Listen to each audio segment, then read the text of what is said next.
For most situations, the answer is nothing. The PLC should sit and wait for the operator to start the process. Where this is not the case, there needs to be sufficient safeguards in place to ensure safety of people and equipment. Consider a control circuit that has a start, stop, and emergency stop. The stop and emergency stop are normally closed so that the control is fail-safe should the switches fail.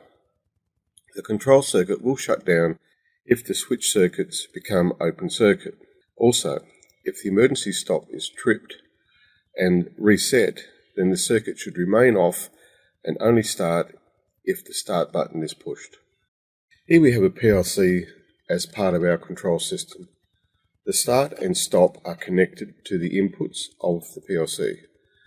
The PLC alone can't be used to perform the function of the emergency stop.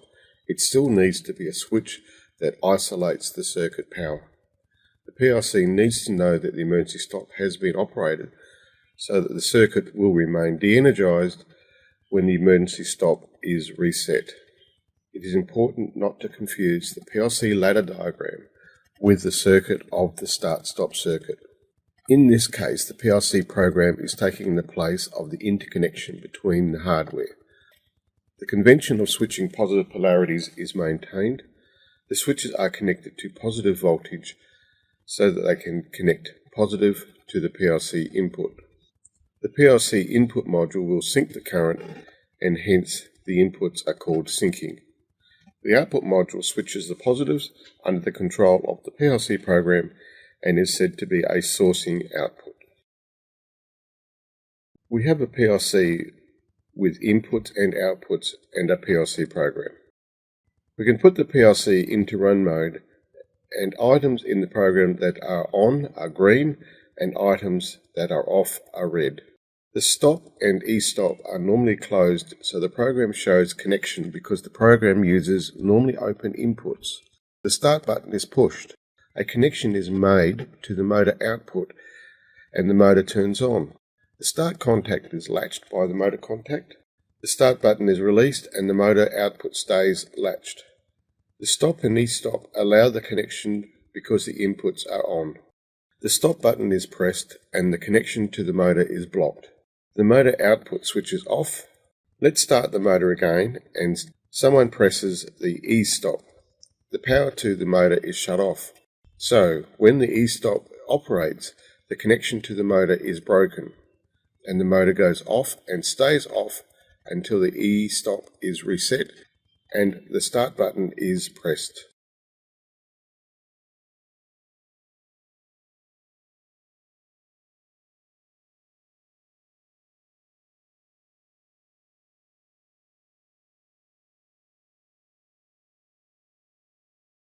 You may come across some installations that use a master control relay. The master control relay interrupts the power to the input and output power rails. The MCR doesn't interrupt the power to the PLC cabinet and the PLC will continue to run. There could be a problem when the master control relay is reset.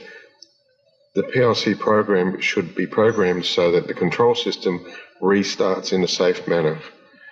Refer to Australian Standards 4024, which relates to the safety of machinery. Some PLCs allow a programming version of the master control relay function. A section of ladder is enclosed in the MCR coils. If the conditions cause the first MCR to turn on, then all the outputs after that will be switched off irrespective of the input conditions until the next MCR is reached. That section of ladder remains in the PLC scan. The outputs remain off until the first MCR is turned off. Some precautions when using master control relays as part of the program. Not all PLCs have this function. You must have the MCR coil at the beginning and end of the zone. The MCR at the end cannot have any input conditions. You can't nest MCR zones within other MCR zones. You can't jump in and out of MCR zones.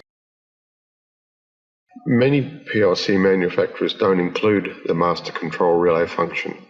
Care needs to be exercised when using this feature because it can make isolation of faults difficult. It would be better to use more structured design to the program like macros, subroutines or derived function blocks. Flags are used to provide an indication that some condition has occurred or there is a condition that we need to be aware of.